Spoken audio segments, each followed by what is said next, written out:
it's Jennifer Harding Marlin, an attorney that works at the law firm J.H. Marlin Law, a law firm that specializes in citizenship by investment. So I'm going to talk about some of the things I wish I knew before moving to the Caribbean, which I think could be useful for people that are considering moving to the Caribbean. And one is that nothing is done on time. Anything that involves paperwork is very bureaucratic and takes a really long time. So it's something that, having spent a lot of time and grown up in Canada, things are used to working real super efficiently and getting a really quick response time. In the Caribbean, everything is slow, everything is laid back. It's more of a pura vida type of lifestyle, and therefore anything involving paperwork does take a lot of time. So that's one thing that I wish I knew, so I could be able to better practice patience when I move to the Caribbean. Another is that imports are really expensive, so oftentimes it's sometimes cheaper and better to purchase products that are local as opposed to importing. Like, I wish I knew that if I wanted to order goods and or make shipments towards the Caribbean, that it'd be a lot more expensive. Another thing that I wish I knew before moving to the Caribbean is this: if somebody doesn't know the answer to something, oftentimes they will tell you wrong. So I don't think it's something personal, but if you're asking someone for directions and they don't know where to go, they'll try to be helpful and tell you something. But oftentimes, if they don't know the answer, they'll just tell you something and it's wrong, and that's the way it is, and you have to accept that. Sometimes someone will tell you something and then you're like, well, you told me this, and you put it in writing that it was this, and then it's something completely the opposite. So that's something I learned while being in the Caribbean. Another thing I wish I knew before going to the Caribbean is, depending on what island you are, there is limited products at the groceries. So if you're someone that's big into cooking and or you want a certain product, you might not have it.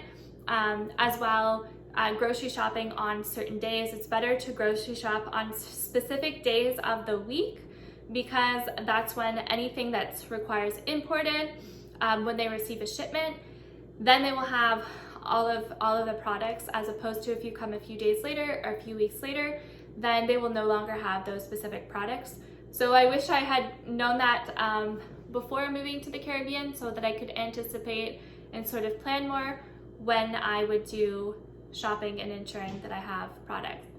Another thing that I wish I knew before moving to the Caribbean is just the cost of traveling between islands. Can be quite expensive, and it's not as easy to get on a flight and travel from island to island as I anticipated. So being in Canada, it'd be relatively easy to just get on a flight and go anywhere, and it could be relatively inexpensive when compared to the Caribbean. So even if it's a 20-minute flight, it could be quite expensive depending on what island you are trying to access. So another thing, and also a question that we got from clients, is in regards to plugs.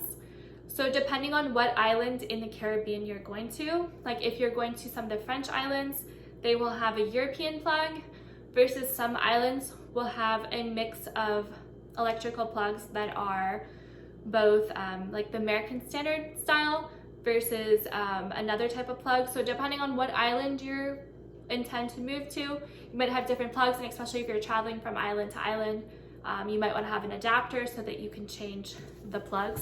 So that's something I wish I'd known, because I think I one time ended up in Snake, or I ended up in another island, and I went to charge my laptop to continue working and realized, oh no, I don't have the plug to be able to continue working.